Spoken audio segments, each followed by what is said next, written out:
Donc, une des choses qu'on va obtenir par la confiance en Dieu, déjà, on ne va pas tomber en dépression, mais en plus de ça, ce qu'on a dit la semaine dernière, c'est que je n'aurai pas besoin d'aller plaire aux gens par rapport à leur façon de penser, par rapport à la façon de penser d'Akadosh Baruch Hu. Souvent, comme on a dit, c'est sur ça qu'on a fini la semaine dernière, souvent quand tu es dans ton travail, dans le business, tu as quelqu'un avec qui tu peux gagner de l'argent, il ne pense pas comme toi, c'est une chose, il pense contre Torah, contre Mitzvot, contre Akadosh Baruch Hu. Si tu as un intérêt derrière et que tu n'as pas confiance en Dieu, tu le laisses parler. Tu dis, ça sert à rien que je me prenne la tête avec lui, peut-être la prochaine fois. Mais si tu as la pleine confiance qu'Akadosh Baruch Hu te donne la subsistance et que personne ne peut t'enlever un shekel, donc si tu n'es pas d'accord, tu n'es pas d'accord. Bien sûr, à Kol Bedarke Noam, Bedarke Shalom, on ne demande pas d'être des sauvages. C'est pas parce que tu as le Bitachon Bachem que tu dois envoyer bouler toutes les personnes qui parlent. Tu dois essayer d'expliquer. Comme j'avais raconté la semaine dernière l'histoire que j'avais eue à l'agence avec le type qui avait mal parlé sur les rabbinim, tout ça, on lui a dit, on ne fait pas l'affaire avec toi. Quoi, on ne fait pas l'affaire avec toi? Mais tu veux gagner de l'argent? Je ne veux pas gagner de l'argent. Je vends pas mon rabbi, je ne vends pas Dieu pour de l'argent. Ça, tu peux le faire si au même moment, tu as le bitachon bachem. Si tu n'as pas le bitachon bachem, tu dis, allez, peut-être un jour il comprendra. Aujourd'hui, ce n'est pas le moment de lui expliquer. Peut-être la semaine prochaine, je lui parlerai. D'accord? Il te dit, Shaboter, Belokim evioto bitron bachem la siar dado minyane olam hazeh. Ou les raquettes, et marchavotav minyane avodat Hashem. Super chose, déjà, c'est important. Quand on parle de Chovot Alvavot, le Chovot Alvavot, on a déjà dit, il vient s'installer, il vient se poser le chapitre 4 de la confiance en Dieu, juste après le service de Dieu. Et en réalité, on ne peut pas servir Dieu sans confiance en Dieu. C'est pas possible. Tout simplement parce que tu seras toujours perturbé par des pensées extérieures à ta tfila, extérieures à ton shiur Torah, extérieures à tes mitzvot. Tu seras toujours dans un stress permanent parce que tu sais que derrière, il y a le travail, il y a un client, il y a de l'argent, il y a des gnanis à faire. Mais quand tu sais que c'est Hachem qui gère tout, donc tu n'es plus stressé. Et Bichal, c'est le meilleur moyen de voir de la Hatzlacha. Je l'ai vu 100 fois ça. Quand tu bases Dieu pour régler tes problèmes, tu arrives... C'est là que les problèmes arrivent. Ouais, tu arrives à la banque, ils te disent « Ah, elle t'a pas dit qu'elle n'est pas là aujourd'hui ?» Elle t'a pas dit qu'elle vient pas aujourd'hui? Et là, tu as fait la queue, tu as attendu avec ton petit pétec pendant 1 heure. Des familles, tu n'as même pas été à la Tfila Beminyan, ou tu es parti prier dans un autre Minyan. Tu as fait ce qui s'appelle Tfila Taderech, Alenu le Shabbat, tu étais déjà dehors. Tu arrives à la banque, elle n'est pas là. Tu te rends compte que tu as fait tout un tralouette, tu as loupé ton shiur Torah, tu n'as pas prié comme il faut, et à la fin, tu dois revenir. Et Bémet, ceux qui sont avec Bitachon Bachem, qui ne peuvent rien m'arriver, verroulé. Vous savez combien de fois j'ai bougé des rendez-vous, même médical. Basculer des rendez-vous. Ouais, des rendez-vous. La nana me dit, mais en malasot. Le prochain rendez-vous, il est dans 3 mois, à 9h du matin. Je dis, mais j'ai chiour. Elle me dit, mais... Ok, je suis super contente pour toi. Je dis, mais il n'y a pas de trick, il y a Samy, on ne peut pas baser ça comme ça. Eh ben, quand tu tiens tête, elle te trouve toujours une solution. Tu te rends compte qu'elle vient, elle te dit non seulement que le rendez-vous après il se passe bien et ça se passe comme des roulettes, tu rentres 5 minutes, tu sors et c'est bon, tu peux continuer ta journée. Mais en plus de ça, elle te trouve une solution. Bon, ok, viens à 10h. Bon, ok, viens à 11h moins quart, j'ai peut-être une place. Tout s'arrange. C'est juste comme on a dit hier dans le Mahamar, tout ce qui est épreuve dans la vie d'un homme n'est qu'une illusion. Ça existe, bien sûr ça existe, on a dit. Il y a une metsiout aux épreuves. On a vu Avraham Avinu, quand il doit aller charcuter son fils. Son fils, il existe. Le couteau, il existe. Le bûcher, il existe. C'est ce qu'il a dit Tyson. Ma parole d'honneur. Mais tu nous l'as dit déjà la semaine dernière, ça. Avec que par rapport. Il a dit j'aime la peur, parce qu'il a dit c'est que de l'illusion. Si c'est une illusion, c'est une Et la vie, c'est non, parce qu'il y a une metsiout. Dieu, il rend, pour que ça soit vrai, il rend cette illusion-là quelque chose de réel. Et toi, quand tu comprends que derrière, c'est qu'une illusion, c'est qu'une étape à passer, bam, ça bifurque, bam, ça part. Automatiquement. Et c'est pour ça qu'on a dit que les gens, ils passent leur vie à se battre avec des épreuves. Ils ne font que les renforcer. Celui, c'est un boxeur. La vie, c'est un boxeur. C'est pas le moment de se battre avec l'épreuve. Avance. La vie est un combat. Comme on a dit, le meilleur exemple, le Rabbi Rayat. il est en prison condamné à mort, il dit dans sa tête, la prison n'existe pas. La peine de mort est annulée. Et il sort de la prison et il reste vivant et il devient très très grand. Non, c'était hier soir. Et donc il te dit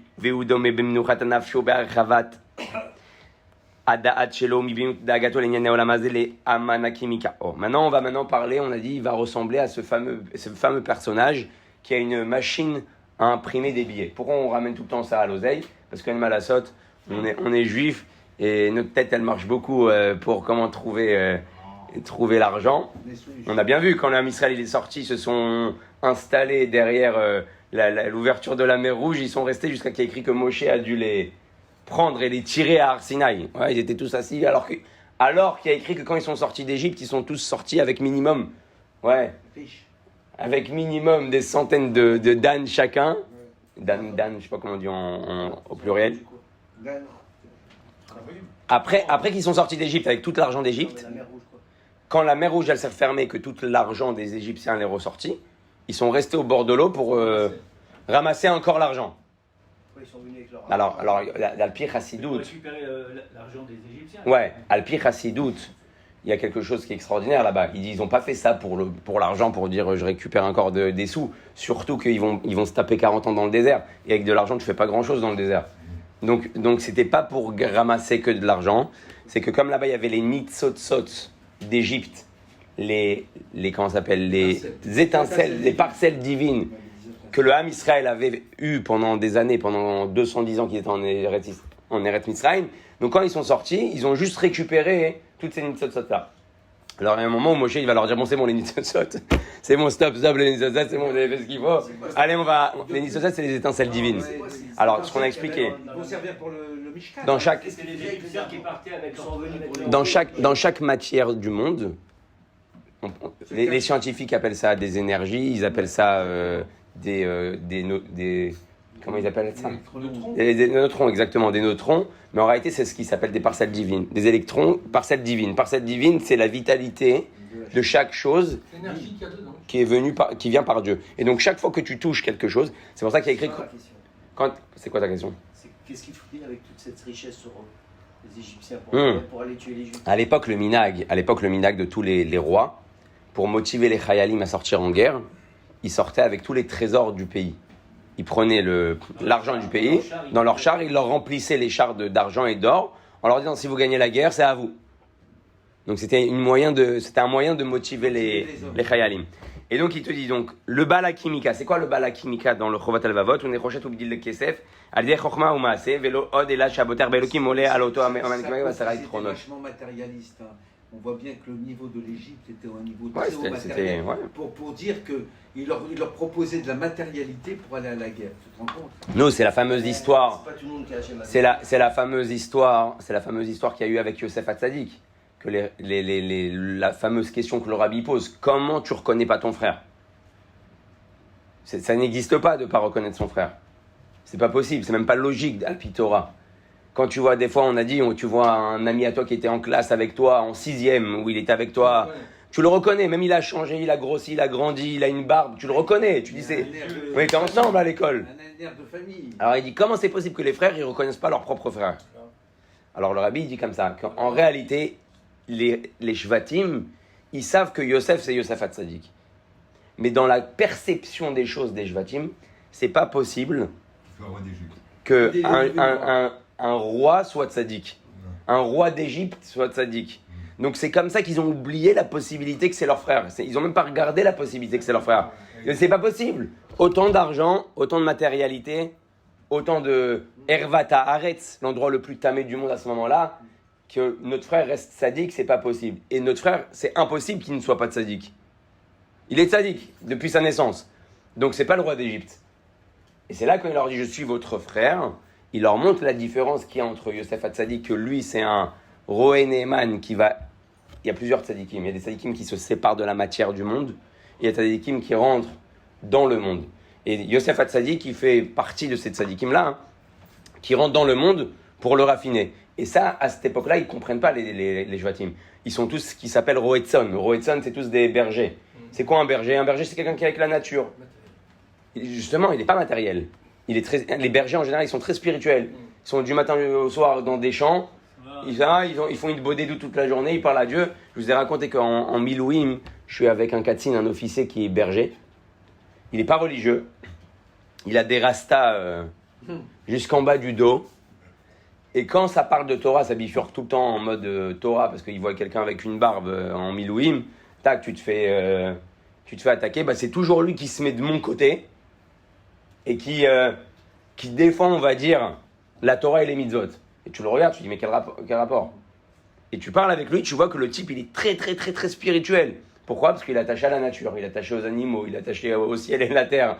Donc il me dit, je parle à Dieu toute la journée. Je parle avec Akadosh Baruch Hu toute la journée. Et donc ça, c'est les Shvatim. Les Shvatim, ils ont pas choisi un métier où ils vont devoir se prendre la tête avec des clients, où ils vont devoir se prendre la tête avec de l'argent. Ils ont tout simplement pris un métier où ils vont prendre leur bétail le matin, ils les font manger, et en attendant, eux qui sont en train de manger pendant 3-4 heures, ils sont en train de prier, ils sont en train de faire le Teilim. On va le voir avec tous les tzadikim. Yosef Tzadik, il n'y a pas de berger. Il est directement mis, tac, tac, tac, tac. Tu vois, tout ce que Dieu fait, il le met en mode patron, jusqu'à qu'il devienne le patron presque du monde au niveau de la matière. Et c'est ça que les Shvatim, ils n'arrivent pas à percevoir. Ils n'arrivent pas à voir que c'est possible qu'un juif, il soit autant attaché à la matière et qu'il soit resté tzadik. Et donc il dit, le bitachon b'Hashem va te permettre d'être au-dessus d'une personne qui s'appelle le Baal HaKimika dans le Chovot HaLevavot. C'est quoi le Baal HaKimika dans le Chovot HaLevavot? C'est celui qui est capable de prendre n'importe quelle matière et d'en faire de l'or, et d'en faire de l'argent, et d'en faire de la richesse. Donc imagine-toi, tu as une machine à la maison, matière première, tu as une machine à la maison, que dès que ta femme elle te dit je veux aller au Sherat, dès que ta femme elle te dit je veux aller à Ikea, dès que ta femme elle te dit je veux aller acheter un petit diamant, tu appuies sur le bouton, clac.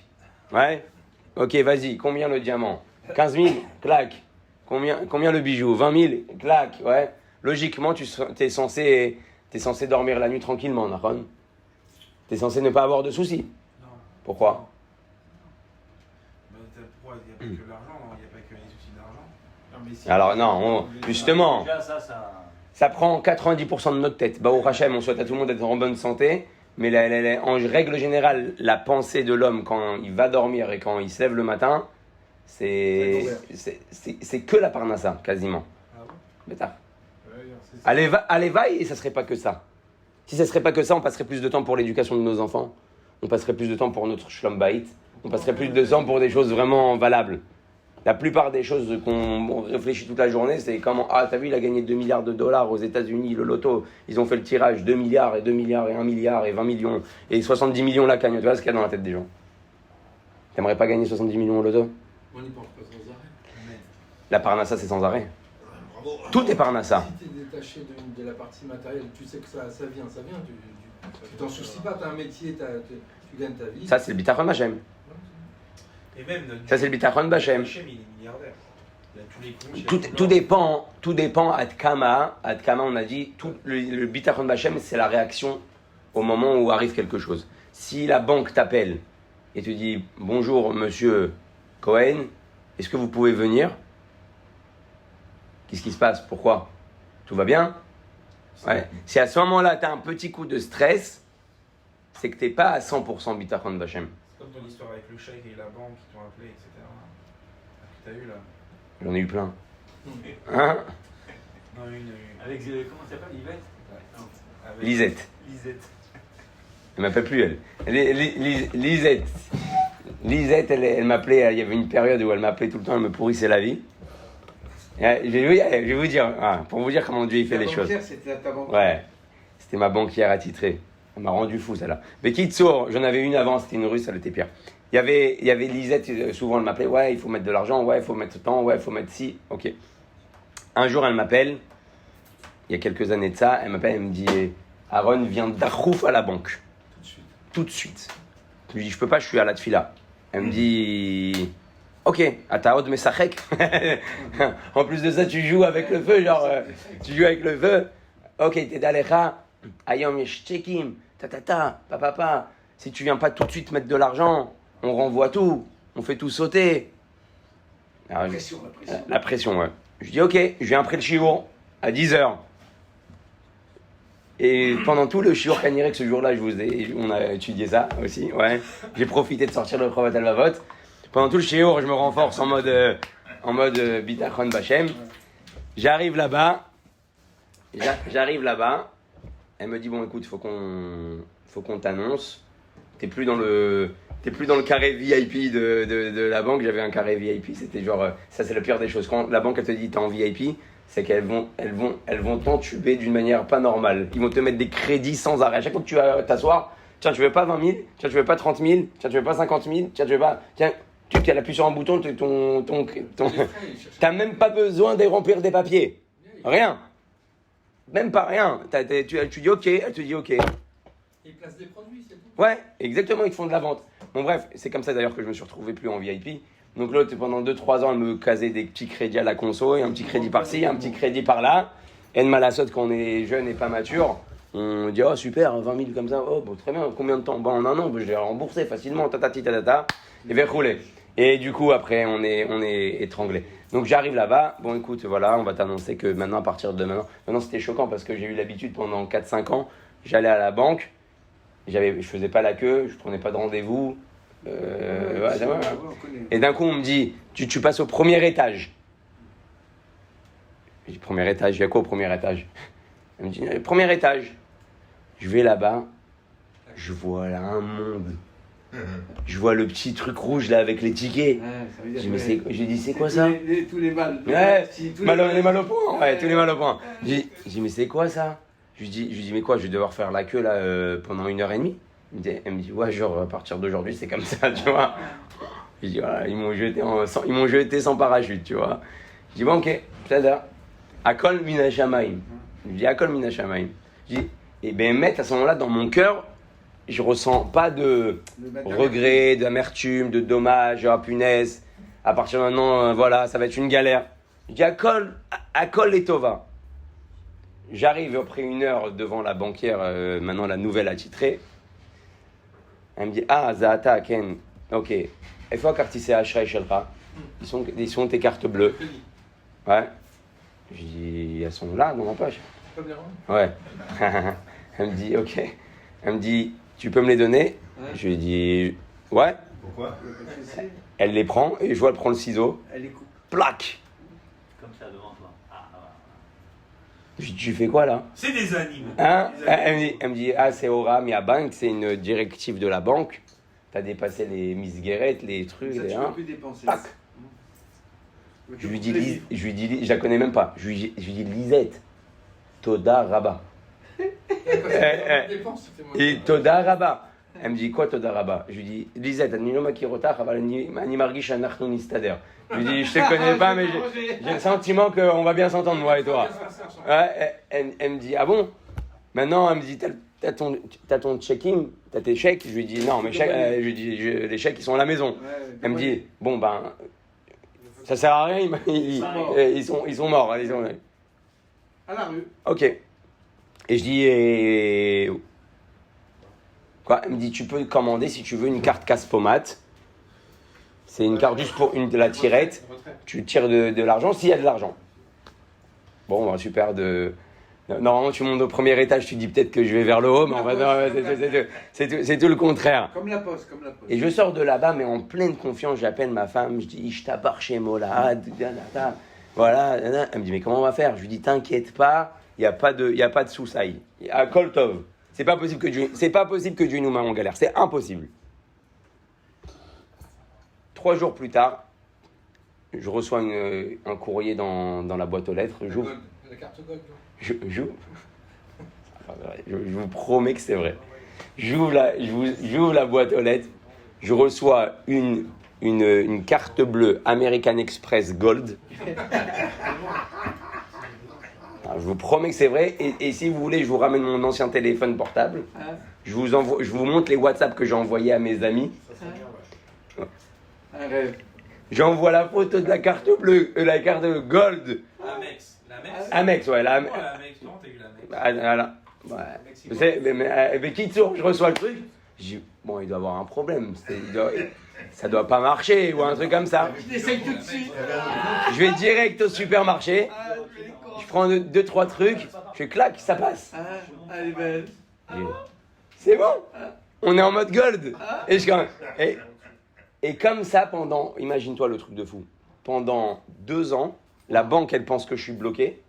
Ils font même pas attention qu'en réalité j'ai une carte bleue et que je continue normal. Et c'est quoi l'histoire de cette carte bleue? C'était elle m'a pris mes cartes bleues, elle me les a coupées. Mais comme la société de carte bleue, une semaine avant, elles m'ont dit la date de péremption, elle arrive. Est-ce que tu veux renouveler? J'ai dit oui. Eux, entre-temps, ils ont bifurqué le... Je sais pas comment ça a bifurqué le système. Elle a bloqué les cartes que j'avais dans les mains et j'ai reçu la nouvelle carte. Parce que pour eux, t'as plus de cartes puisque tu la coupes. C'est ça. Ils savent pas qu'il y en a une qui arrive. Elle était bloquée systématiquement. Non, c'était pas bloqué. C'est 2 services différents. Et j'ai continué à travailler. Non, et à chaque fois que je m'assois avec elle, elle me dit... Alors ça va, t'arrives à truc. Je lui dis tout va bien, Baruch Hashem. Tu sais, je lui dis, tu sais, Hashem il aide, hein, Hashem il aide. Elle me dit, ah, ça doit être dur quand même, hein. J'ai reçu une meilleure carte bleue que ce qu'elle m'a coupé. Un truc de malade. Elle les voit, les dépenses. Elle est pas derrière mon compte. Tant que tu déconnes pas. Hein. Tant que t'es sage. Oui, bon après j'ai compris qu'il faut que j'arrête de balancer des chèques à droite à gauche et faire n'importe quoi. Donc je me suis bien comporté quand même. J'ai pas fait confiance en Dieu, ça veut pas dire se suicider non plus. Donc j'ai fait en sorte que pendant ces 2 ans-là, elle n'ait pas besoin de m'appeler. Si je voyais que mon gros problème en réalité, pourquoi je suis arrivé dans cette situation-là, c'était un petit peu, et encore une fois je reviens à ça par rapport au Bitachon Bachem, c'est des fois t'es laxiste. Et tu mets ça sur le compte du Bitachon Bachem. Tu dis, ah, tout va bien, ah, Dieu il va gérer, Dieu il va faire. Non, Baba, c'est pas Dieu il va gérer. T'es laxiste, t'en as rien à cirer, tu fais n'importe quoi et tu mets sur le compte de Dieu. C'est tout, t'es juste, comme on a dit plusieurs fois, t'es un feignant. Donc, j'ai compris que Dieu, il gère tout, mais j'ai pas besoin d'être un laxiste non plus. Donc, j'ai commencé à regarder mon compte. Donc, si j'attendais pas que la banque, elle m'appelle pour dire, viens déposer, je regardais si je devais déposer, j'allais avant qu'elle m'appelle. Et donc, elle a rien vu, c'est passé comme une lettre à la poste. 2 ans après, elle m'appelle, elle me dit, bon Aaron, viens, il faut... Elle m'appelle, elle me dit, ça y est, c'est bon, voilà, tu peux maintenant recommander les chèques, tu peux recommander les cartes bleues, tu peux recommander... Elle me dit, tu veux une carte bleue? Je dis, non, c'est bon. Elle me dit, ah quoi, ça y est, tu t'es habitué, tu veux plus... tu veux plus. Je lui dis, Lisette, j'en ai déjà une. Elle me dit, Béhémet? Je lui dis, je t'avais dit que Akadosh Baruch Hu, il aide. Elle n'avait pas compris ce qui s'est passé. Après, elle me dit, ah, ma, si ta carte est super sale, t'as fait genre une carte bleue de super sale, genre Khoutzban Kai. Je lui dis, non, c'est vous qui me l'avez envoyé. 2 ans après, je lui annonce ça. Elle me dit, Tov. Il y a la Besséder, Azim Gakol Besséder, Tov, bye. Ouais, exactement. Donc, Bekitsour, les Nyanenou, pourquoi je dis ça? Parce que Bémet, qu'au moment, ils ont coupé les cartes bleues, ils ont coupé les... Si un jour, Banque Apoalim vous dit que vous êtes passé chez Lisette, sachez que vous êtes en général, vous êtes passé dans le rouge. Ah, c'est celle de Gour, à Ezorvav. Avalma, la Nekuda, elle est quoi? Elle est que, au moment où ils te coupent les cartes bleues, tu peux rentrer en panique. Comment je vais faire mes courses de Shabbat? Comment je vais payer mes factures? Comment je vais m'en sortir? Comment je vais essayer? Tu peux avoir ça, c'est normal, c'est TV. Mais c'est ça le Bitachon Bachem. C'est quoi le Bitachon Bachem? Le Bitachon Bachem, c'est vivre pas sur le miracle, parce qu'on sait qu'on n'a pas le droit de vivre sur le miracle, mais c'est de vivre au-dessus de la logique du monde. Si la logique du monde, elle est qu'il faut une carte bleue pour s'en sortir, si tu dis, moi je suis en mode Bitachon Bachem, t'as plus besoin de cette carte bleue là qu'elle t'a coupée. C'est le principe de la mer Rouge. Ouais, Narshon ben Aminadav, Bijouk. Il a raison. Narshon, au moment où il dit, il n'y a pas de mer, il n'y a rien qui m'arrêtera, je dois arriver à Arsinaï, tac. Le au-dessus de la nature se met en place. Et donc, en fait, en fin de compte, Béhémet que c'est comme ça. Si tu es un mec qui croit aux statistiques, qui croit en la nature, ça marchera comme ça avec toi. C'est ça. Donc, dans ton domaine... Tu es sur les astres. Donc, dans ton domaine, si en ce moment ça marche, eh ben ça marche. Mais si ça marche pas en ce moment, les statistiques montrent que en ce moment, l'immobilier ou quoi que ce soit, bon ben... Tout le monde dit qu'en ce moment, ça c'est calme, donc chez toi aussi c'est calme. Alors que si dans ta tête, t'es pas là-bas, t'es avec Dieu, il n'y a pas de calme, pas calme, ça marche pas. Non, encore une fois, jamais. On enlève la ishtadlout que quand on arrive à une darga de tzaddik, que Dieu n'attend plus de toi des efforts matériels, il attend de toi autre chose, alors là, mais il ne faut pas se prétendre pour des tzadikim. Il y en a le problème, ils croient qu'ils sont tzadikim. Ils disent, je ne fais pas d'ishtadlout. Ça, c'est des ch'touillottes bémitz. J'ai attrapé quelqu'un hier. Il me dit, moi, je ne fais pas d'assurance, je ne fais pas de ci. Je lui dis, ok, attends. Je lui dis, si tu es vraiment à cette adresse-là, alors il y a de quoi parler. Mais j'ai une question à te poser. Maintenant que tu rentres avec ta voiture sur une Mercedes qui vaut 1 million de shekels, et tu la mets en 1000 morceaux, tu sors de ta voiture, tu vois la Mercedes exploser. T'es pas angoissé?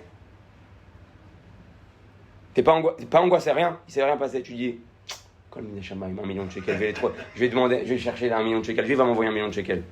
Si t'es comme ça, alors peut-être que ouais. Ouais. Mais si t'es pas comme ça, si tu sais que tu vas rentrer dans une Mercedes et que tu vas sortir, tu vas te morfondre, tu vas pleurer, tu vas te dire qu'est-ce qui se passe, pourquoi tu m'as fait ça, fais ton bitoire. Fais tes assurances, comme l'assurance te demande de le faire.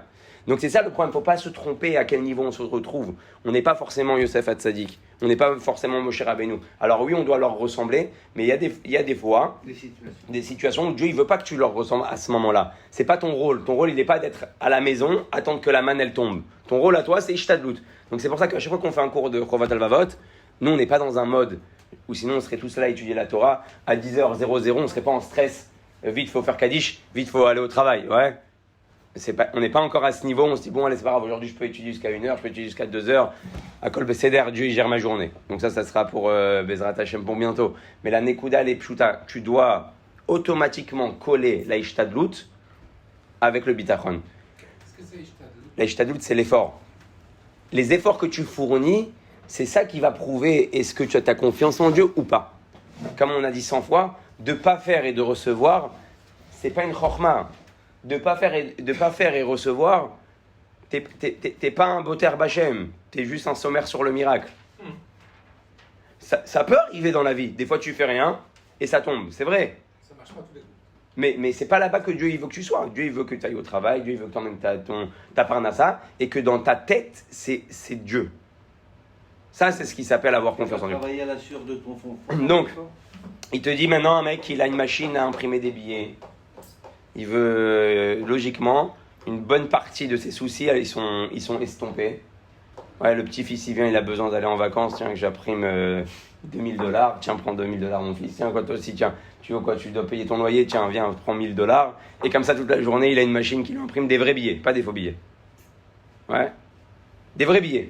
Ça peut se dire d'une autre façon, ça veut dire il sait faire de l'argent. Ouais.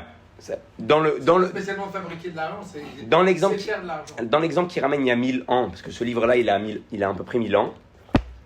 Dans l'exemple qui ramène là, c'est quelqu'un qui sait prendre n'importe quelle matière et faire de ça quelque chose d'extraordinaire. Il te dit Aïtaron, Arishon, Shoman Akimkaz, Zakuk le Melarto, les Chomarim, Marchirim, Meyuchadim, Shebedadem, Ulo Yachol, Otsi, la poêle, Shum Davar. Première chose, même ce type-là, il est limité. En quoi il est limité? Il a besoin d'une machine et il a besoin de matières premières pour réaliser d'autres matières premières.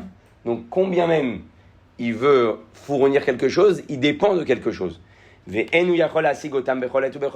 demain, comme on voit maintenant en Ukraine et on voit dans l'Europe, il manque une matière première, ta machine, elle ne sert plus à rien. Combien même pendant des années, tu as su faire de l'oseille, tu as su gagner de l'argent, facilement même, tu peux te retrouver bloqué du jour au lendemain.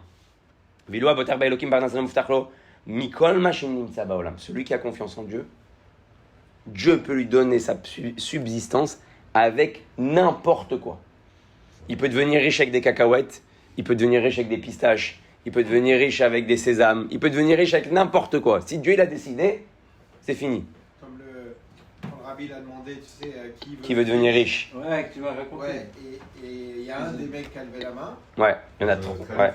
Et moi j'ai rencontré un qui le connaît, il m'a dit il a fait fortune dans des rideaux pour les hôtels. Combien tu peux mettre de rideaux, tu sais, des hôtels. Combien tu peux devenir riche avec des rideaux d'hôtel, ouais. Une fois que tu as fait un hôtel de 400 chambres, ok, tu as vendu tes rideaux, mais après. Ouais. Le mec, apparemment, il a eu la richesse dans un truc où. Un truc. C'est pas genre, il a pas trouvé il a pas trouvé du pétrole. Il a pas trouvé du pétrole, ouais. C'est pas évident. Terminé, merci, au revoir. Et c'est là-dessus. Alors, בדיוק, là, il te dit, וכל דבר ודבר בעולם יכול להיות אמצעי לפרנסתו כשהבורא רוצה, כמו שאמר הכתוב, ויהיה לך את המן, למען הודיעך כי לא על הלחם לבדו יחיה אדם. Pourquoi Dieu nous donne la manne? Vous savez pourquoi Dieu, pendant 40 ans, tous les jours, attention, On l'aura à nouveau. il n'y a pas de réserve. C'est pas comme tu vas au Shera, tu fais les courses pour 10 jours. Ça y est, dans ta tête. Ouais, dans ta tête pendant 10 jours, c'est bon. J'ai de quoi manger, Baruch Hashem. Le Mekarer, le frigidaire, il est plein.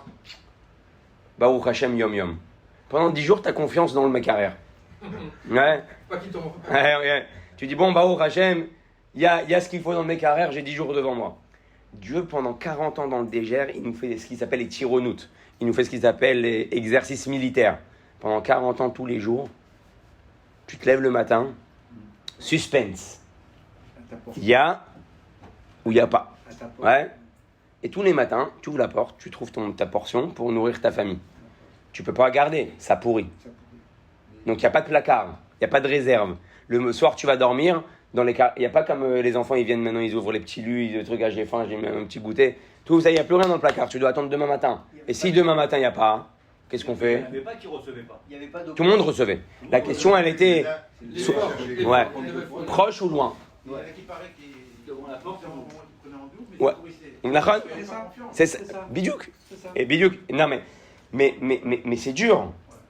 Regardez. Voilà. Prenez l'exemple du Corona. Le Corona, quand ils ont annoncé tout au début le Corona. Hein? Ouais. La bière qui se boit. Le truc qu'on a chopé déjà 4 fois et qui nous ont fait croire que. Alors, le Corona, quand ils sont venus, ils ont annoncé la fin du monde. Ouais. Les gens, comment ils se sont rués dans les supermarchés? Les œufs, il n'y a plus d'œufs, il n'y a plus de papier toilette, il n'y a plus de... Pourquoi je te dis ça? Parce que c'est pas évident d'être dans le désert avec des enfants et de ne pas mettre de côté. C'est vrai. De pas se dire, bon, vas-y, prends encore, il y a un morceau là par terre, là, prends, on ne sait jamais. Ouais. Donc en réalité, nous aussi, on s'est retrouvés dans des situations dans notre vie Potentiellement, ça pouvait s'arrêter. où potentiellement, tu sais pas si demain il y a des œufs, donc tu dis à ta femme, achète un pack là, achète un pack là, achète un pack là, achète un pack là, genre c'est Pessah, on va manger des œufs pendant... En plus, ça pourrissait. Oui, mais la différence, c'est que de partout, enfin, quand ils sont dans le désert et tous les jours dans ça, et que ça vient du ciel, ils sont avec... Tu sais, le Satan, il leur a fait croire que Moshe n'allait pas redescendre. Oui, exact. Oui. Le Yetzer Hara, il peut te montrer Dieu devant toi. S'il veut, il te fait croire. Ah, mais qui te dit que? Mais qui te dit que Hachem vraiment? Qui te dit peut-être à cause des Avérotes, il va plus rien envoyer, il va s'énerver Hachem? Donc le subconscient, il a toujours été là. Avec le Yetzer Hara qui vient nous convaincre que peut-être que ce fameux Amalek, ce fameux Safek, on l'a toujours. Et donc en réalité, le Ham Israël, il n'est pas si débile que ça, hein, quand il voit de la manne et qu'il se dit, bon, je vais mettre quelques morceaux dans le placard. C'est possible que c'est nous.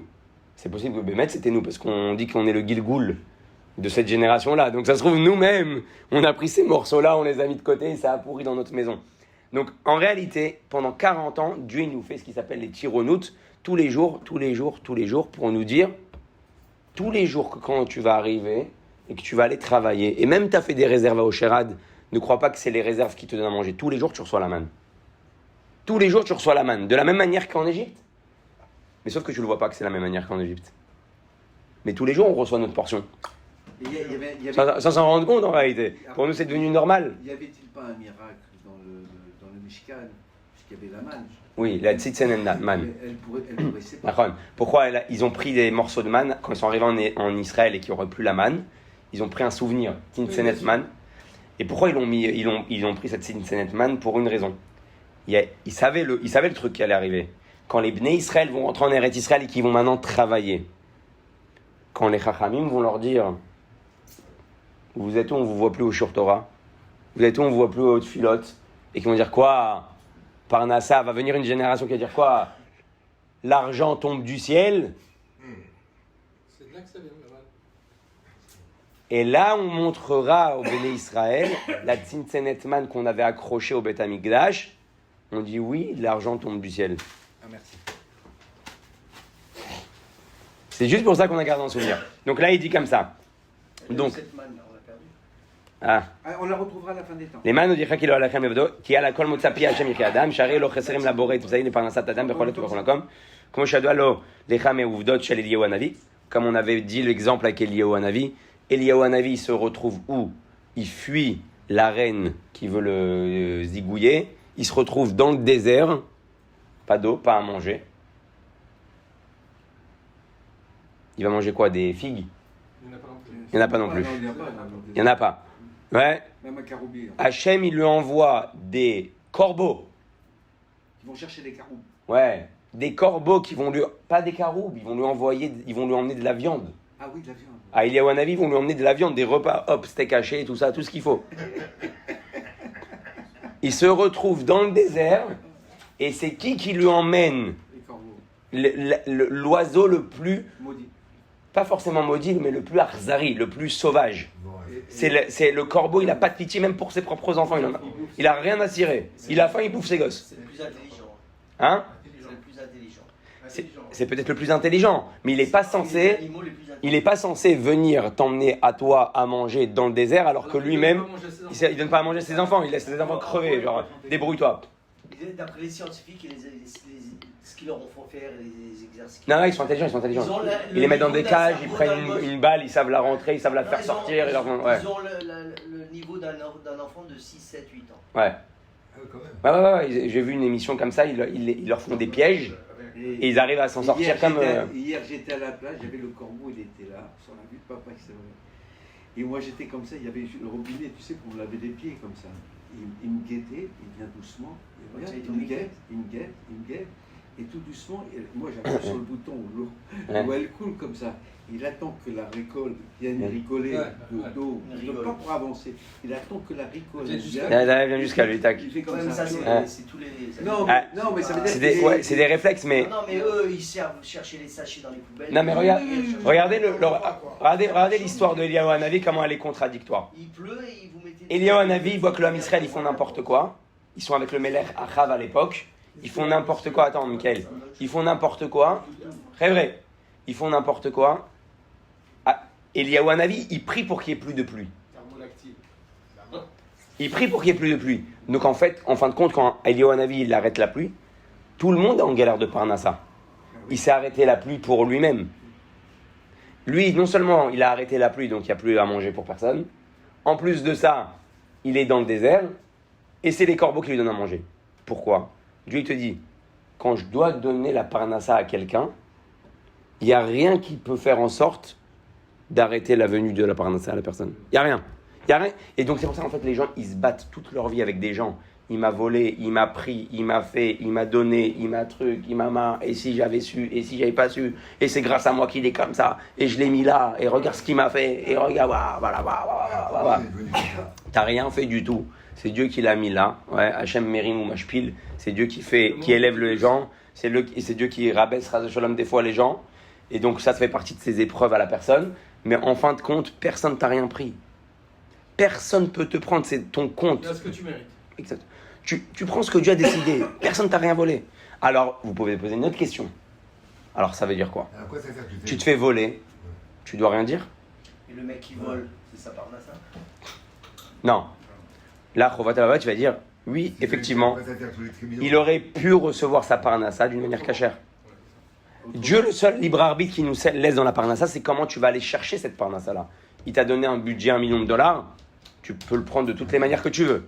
Tous les coups sont permis. Après, tu as des comptes à rendre, mais tous les coups sont permis. Tu veux gagner correctement, tu veux gagner en trichant. C'est pour ça que des fois, tu te mets à mentir, mais ça sert à rien. Ça, je connais bien. Malaki ne profite Ça pas. sert à rien. Parce que tu aurais pu prendre ta subsistance normalement, sans aucun souci. Il y a une règle. Non. Maintenant, encore une fois. Alors à quoi ça sert? Si maintenant quelqu'un t'a pris de l'argent, à cause de lui, tu as été lésé financièrement parlant. Alors pourquoi il y a des bêtes mishpat? Pourquoi il y a des dayanim, même d'après la Torah? Si tu es en train de me dire que ce qu'il a réussi à te prendre, ça t'appartenait pas. Donc plus besoin de juge, plus besoin d'avocat, plus besoin de se prendre la tête. Ok, kapara. Alors pourquoi pas kapara?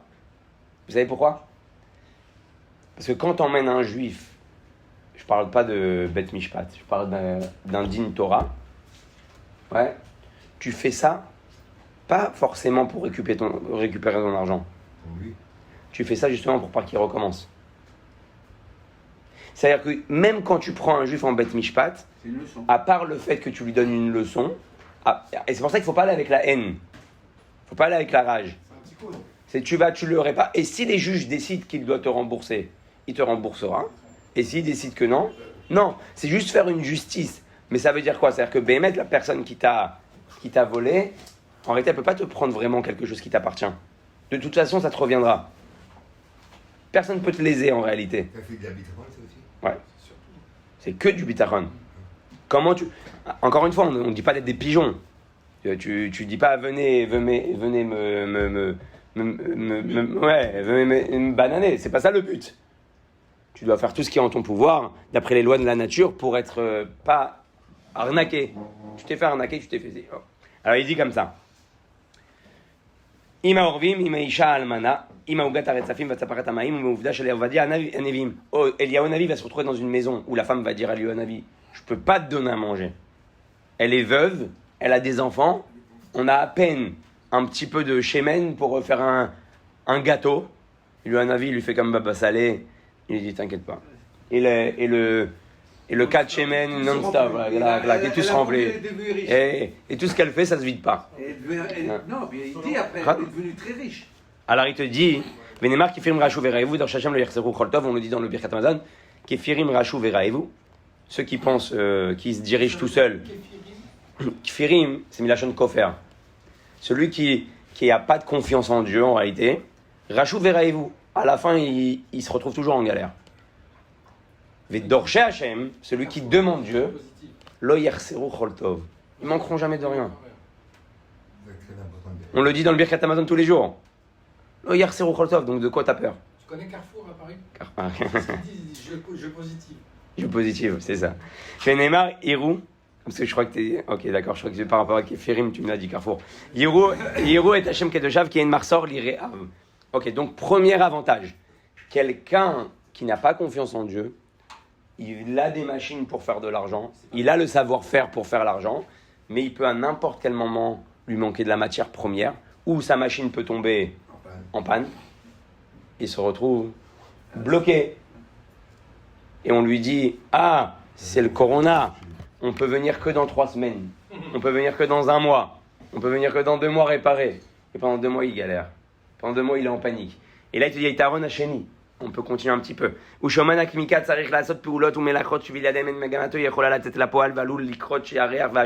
Et en général, souvent, des gens se mettent même en danger par leur métier. Combien de fois on a vu quelqu'un qui s'est coupé le doigt, qui s'est coupé la main, qui s'est blessé. J'ai connu quelqu'un, le pauvre, qui travaillait dans les imprimantes. Il est tombé malade de ça. Les produits chimiques? Ouais. Pendant des années, il a respiré l'encre. Et il a eu une maladie. Et pourquoi on parle de ça? Ils ont perdu des mains, des jambes. Ouais, bien sûr. Chaque métier peut être dangereux. Et plus que ça, même toi, tu vas la pousser. Encore une fois, à cause de la parnassa, il y a des métiers qui sont de base dangereux. Donc, on te dit, quand tu as confiance en Dieu, ne va pas chercher des métiers de base dangereux. Et les mecs, ils prennent encore plus de risques des fois pour gagner plus. Pour gagner plus, exactement. Le plus amène le moins. Vous savez, chas v'shalom, ça peut être aussi un AVC. Oui. Le mec, il se donne tellement plus que ce qu'il en faut dans son travail. Ouais. Donc il se fait du mal, mais tu peux pas ramener plus. Un représentant de la route, même à lui, il conduit parce qu'il est fatigué pour aller chercher. Dans n'importe quel métier, tu peux te mettre en danger. En danger pour ta santé, en danger pour ton moral, en danger pour ton physique, dans n'importe quel métier. Et il te dit, donc ce type-là qui a même la machine, il est capable de se mettre en danger, il est capable de faire des kilomètres pour aller chercher sa matière première, pour réparer sa machine, pour n'importe quoi. Il se met à 4 pattes, il répare la machine jusque l'argent, elle continue à tomber. Il te dit, alors que celui qui a le bitachon bachem, Nosaf les machalav la tmid bavodato les gars avec Bozman Rav Yom Abalay. Ah. ואילו הבטח באל מבטח לו שהוא לא יוזג והוא בטוח שלא יונרע מאחר שהוא מאמין שכל הרוצה לטובתו ולכן הוא שש וזמר עם כל מה שבא עליו מאת אלוקים ופרנסתו בא אליו במנוחה והשקט והשלווה. Il étant donné qu'il est tranquille, il n'est pas en mode stress, il ne se met pas en danger, il sait que sa parnasse va venir, donc tout va bien. Tout va bien. Hachem Ro'i lo echsa. Binot déchet herbitsenial mais menuchot yena aleni. Qu'est-ce qu'il a écrit? David Amelech, il te dit, des fois tu sens des petites tapettes. Ouais. Comme un berger. Il veut. Qu'est-ce qu'il fait? Il veut que le bétail il aille vers la gauche ou vers la droite. Tu prends un petit coup par-ci. Pour te remettre sur le chemin. Voilà. David Amelech, il dit Hachem Ro'i lo Ersar. Si Dieu c'est mon berger, donc le berger c'est quoi sa préoccupation? C'est que le bétail il mange. Donc Dieu il me dirige toute la journée vers où il veut que je sois pour manger normalement, correctement. Est-ce que le bétail doit se dire, alors c'est ça le problème, est-ce que le bétail il doit se dire waouh, j'espère que le berger il sait ce qu'il fait, hein? Il a confiance en lui. Il pose même pas de questions. Le bétail, il se laisse guider, hop, il court comme ça, ils lui mettent un petit chien derrière qui fait waf, waf, waf, waf, waf, et eux ils courent comme ça, ils les emmènent vers un endroit où ils boivent, après ils commencent à manger, après ils rentrent à la maison, ils se reposent, ils sont tranquilles. Ils n'ont pas de soucis. Les animaux, ils n'ont pas de soucis. Ils ont confiance au berger. David Amelech, il dit quoi? Moi, je peux avoir confiance au berger. Même si des fois, j'ai l'impression qu'on me tape un peu. Un client, il m'appelle, il dit finalement, je veux pas. Finalement, je peux pas. Finalement, non, j'ai trouvé autre chose. C'est des petites tapettes. Peut-être un koltov. Dieu, il te dirige vers un autre endroit. Des fois, ce autre endroit-là, ça va être une nouvelle idée. Pour arriver à cette nouvelle idée-là, il a dû des fois te bloquer quelque chose. Ou te faire rencontrer quelqu'un. Pour rencontrer quelqu'un, faut... Mais avant, comment on peut savoir si c'est bien ou pas? Tu regardes Ouais. le chemin d'Abraham, là où on est en train de faire ça. Ouais, et depuis d'ailleurs, l'histoire de la carte bleue, bleue, depuis ça m'a changé la vie. c'est sa foi. Parce que Changer de façon de dépenser. complètement. Ah ouais. Complètement. J'ai changé toute ma façon de gérer mes comptes et mes trucs, et je me suis rendu compte en fait que c'est possible. De gérer avec beaucoup ou avec un peu, tu peux gérer si tu sais bien gérer. Et donc en réalité, cette coupure de carte bleue, c'était comme un petit coup de fouet. Voilà. Alors, comment on peut gérer, comment on peut savoir si ce projet ou cette solution est bien pour nous? Après coup. On n'est pas capable aujourd'hui de juger, Non, on doit être juste conscient que se cache derrière Hachem, et après on verra les choses. Ça, je suis d'accord, C'est pas tout. de problème. C'est Quand tu fais un projet, ok, tu dis j'ai envie d'acheter un appartement, j'ai envie d'ouvrir un business, Ouais. une start-up. Comment tu vas faire pour savoir si ce projet-là il est matché mais qui va t'amener? Bon, t'envoies une lettre au rabbi, tu demandes la bracha. Si les portes s'ouvrent facilement, c'est que c'est bon. Oh, alors, si ça se passe Si ça roule tout seul. facilement, si ça bloque, alors je vais vous dire une chose. Non, c'est faux, si ça bloque là, si ça bloque, faut l'avoir là. Ah non. Si ça bloque, je savais que tu allais arriver à ça. Si ça bloque dans le spirituel, tu dois te battre. Si ça bloque dans le matériel, tu dois pas te battre. Passer à autre chose. L'endroit où tu dois te battre contre les Tserara, c'est tout ce qui concerne le spirituel.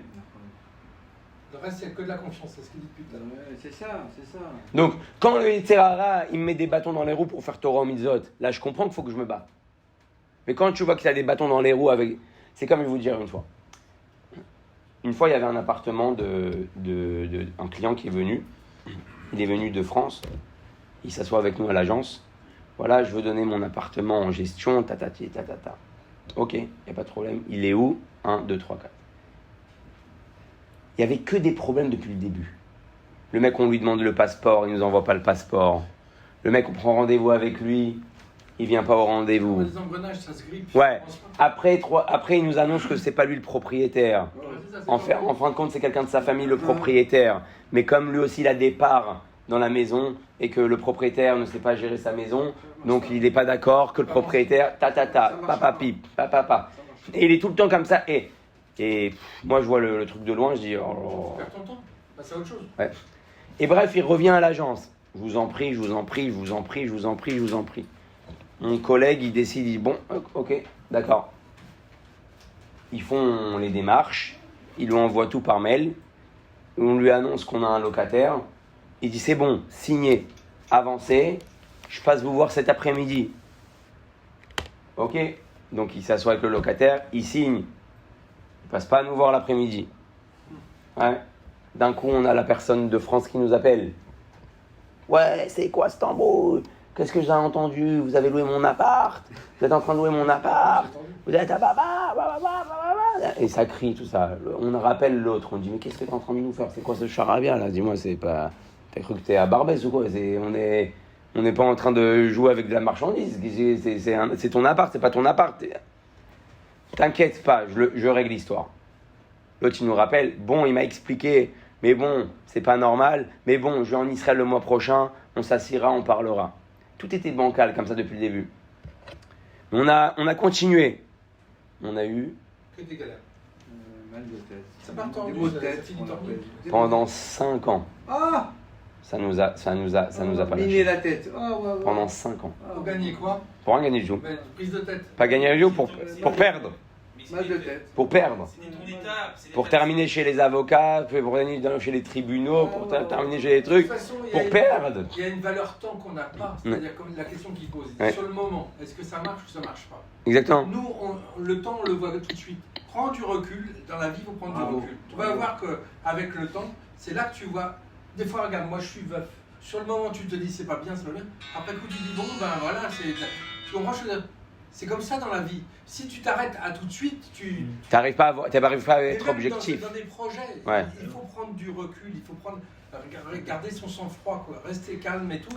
Et avoir- Ah, je vais vous dire, moi je vous ai raconté je crois cette histoire, mais une fois j'avais une cliente, bon, à Kol Mina Shamayim, parce que cette cliente en fin de compte maintenant je l'ai rencontrée grâce bon c'est toute une histoire de dingue. Pendant des années, elle m'a envoyé des mails, pendant des années. Alors, tous les ans, toute l'année, on était tous les 2-3 mois en contact. Ouais, je lui envoie un appart, je lui envoie un truc, oui, voilà. Finalement, elle m'envoie un message pour me dire que sa mère, elle est niftar, je crois, ou son père, et qu'elle arrive en Israël dans 48 heures, et que après les Shiva, elle aimerait voir des appartements. Bon, elle dit c'est pas le moment idéal, mais bon, voilà. À Kol Mina Shamayim, peut-être que Dieu il voulait que j'achète un appartement. Ok. J'ai après 3 ans ou 4 ans de mail. Appelle-moi, je lui dis appelez-moi après les Shiva. Je vais pas vous mettre la pression. Ok. Elle m'appelle pas. 2 mois plus tard, elle m'envoie un message. Elle me dit comment ça va? Aaron, est-ce que tu fais de la gestion de biens? Je lui dis oui, bien sûr. Elle me dit bon, ok, alors j'aimerais bien que tu gères mon appartement. Je lui dis quel appartement? Elle me dit bah figure-toi, je suis désolé. Maintenant pendant 4 ans, j'étais le seul de tout Ashkelon à être en contact avec elle pendant 4 ans. J'envoie des messages, fais ishtadlout, roulé. Elle me dit finalement figure-toi qu'on est venu sur Ashkelon. Je voulais t'appeler. Ouais. J'ai vu un panneau. J'ai appelé. J'ai pris. J'ai vu. J'ai acheté. Donc voilà. Je lui dis dans ce cas-là, c'est quoi? C'est un agent immobilier? Elle me dit oui. Je dis vois avec lui peut-être pour la gestion. S'il connaît déjà l'appartement, il connaît. Et là, elle se met à déballer sur le. Et il est comme ça. Et là, et un motzi shemra, et un shemra de dingue. Oula, j'entends ça dire. Non, mais je lui dis, tu vas loin quand même, c'est pas un escroc, je connais le garçon. Et je connais le garçon. Ouais, c'est un microcosme. C'est pas un escroc. Ouais, Bam. Finalement, je regarde le ciel, je dis Hachem, waouh. Heureusement que je peux passer là-dedans. Je serais rentré dans cette machine à laver là. Voilà, c'est ça. Elle m'aurait fait, ça se trouve, un shemra dans le dos. Elle m'aurait mal parlé sur moi. Elle aurait tatati. Elle m'aurait grogné, va savoir. En fin de compte. Ça, c'est avec le temps que tu le vois. Exactement. Mais sur le moment, peux Sur pas le moment, tu crois que tu as savoir. perdu quelque chose, mais c'était Koltov. Pareil, je vais vous dire, et sur ça, je finis. On avait un appartement en exclusivité. L'exclusivité. Un bel appartement. Magnifique. Vraiment magnifique. Juste après le Corona. Le marché, il se remet en marche. Et on va le vendre. Je sais pas ce qu'il nous a fait le propriétaire. Il nous a fait un coup de Trafalgar. Il nous appelle, il nous dit ouais, venez prendre votre panneau. Quoi, qu'est-ce qui se passe? Ouais, les gens, ils appellent, vous répondez pas. Je dis mais pas du tout, on répond. Si les mecs qui montent à la porte, je dis mais c'est normal qu'ils montent à la porte. Ils voient un panneau et ils voient agence, donc ils appellent pas, ils essayent de gruger. Non, les mecs qui m'ont dit vous répondez pas. Ouais. Je viens à l'agence, je récupère mon exclusivité. C'est pas normal. Bon, il vient à l'agence. On me dit écoute, nous on n'est pas des mecs qui veulent des problèmes et s'embrouiller. D'après la loi, je peux te tenir en joue. Mais prends bracha vatzlacha, tac, on déchire, il se barre. Bon, il s'avère que sûrement qu'il avait quelqu'un qui voulait avoir. En direct. Ah, oui, alors écoutez ça. Maintenant, 2 jours plus tard, on reçoit un Américain qui arrive. Il recherche exactement cet appartement. Exactement. Maintenant, nous, on l'appelle, il ne répond plus. Le propriétaire, il ne répond plus. On dit, bon, ok, ça, capara. On cherche. Je lui trouve un super appart. Il me dit, ok, laisse-moi 1 heure, 2 heures, j'ai d'autres choses à voir. Et je reviens vers toi. Il me rappelle 2 heures plus tard. Bon, j'ai trouvé. Et il a trouvé l'appartement. Hein? Non, écoute ça. Moi, il me dit, j'ai trouvé. Ah ouais? Où? Il me dit, je sais pas la rue, je connais pas les noms, je connais pas les trucs, je suis avec une agent immobilière. Ok. 1 semaine plus tard, l'agent immobilière de ce monsieur, qui en fait, je comprends que c'est le même, elle vient s'asseoir à l'agence. Ça va, ta. Et on parle des affaires. Elle me dit, ah ouais, bah, la semaine dernière, j'ai un Américain et je lui ai vendu à Tayassim 81, appartement entre le premier qui est d'accord. Et tu sais quoi, là, tu te retrouves, t'avais l'appart à 48 heures. Le client et tout. T'avais l'appart, t'avais le client, t'avais tout. Ouais, t'avais tout. Et d'un coup, ça t'est passé frac. L'autre, il l'a enlevé 2 jours avant son exclusivité. Même sans exclusivité, c'est pas grave, tu aurais pu le vendre. Il te répond pas au téléphone. C'est une autre qui prend le client, qui l'emmène. Elle connaît même pas l'appart. Mais en fait, dans un métier de miracle. Ouais. Toi, c'est des miracles. Attends. Partout, il y a des miracles. Ouais, tous les jours. Alors, on se regarde. Tous les jours, il y a des miracles. Moi, vraiment, on se regarde, on se dit, waouh, c'est quoi ce truc de malade là? C'est après, c'est Kolbach Gacha Pratit. Ok. 3 mois plus tard, elle vient à l'agence. ça l'histoire. 3 mois plus tard. Elle dit, il me faut darouf, un 5 pièces, vue mer. Qu'est-ce que t'as? Le client, il achète tout de suite. Je dis, pour qui? Elle me dit, bah, tu te rappelles le client américain que j'ai mis sur l'appartement de Atayassim? C'est ça qui a fait l'affaire là. À la fin, le propriétaire, c'est un malade. On est parti à la signature, en plein milieu de la signature. Il s'est levé, il n'a pas voulu signer, il a demandé 200 000 shekels de plus. c'est toi qui l'as fait. Et t'as pas. La guerre. Elle m'a dit, on s'est embrouillé, on s'est insulté, on s'est truc et tout ça. Le propriétaire, maintenant l'acheteur, il croit que je suis pas sérieuse. C'est quoi ces propriétaires? C'est quoi ces trucs que tu m'as fait rencontrer? Finalement, tout le monde est sorti bredouille. L'autre, il a jamais vendu jusqu'à aujourd'hui. Voilà, exactement, j'allais dire ça tout à l'heure. L'autre, il n'a pas acheté avec elle. En fin de compte, il a trouvé autre chose. Avec toi. Et non, il n'a pas acheté avec moi. Il n'a pas acheté avec moi, mais en tout cas, Dieu. T'as pas perdu ton temps. Exactement. Tu sais, c'est quoi la perte de temps? D'être tous les jours avec les avocats au téléphone et d'être dans un suspense Stress. demain la signature. Et des fois, les mecs, en général, les agents immobiliers, ils dépensent l'argent qu'ils n'ont pas encore rentré. Donc, Dieu, il m'a évité tout le cassement de tête.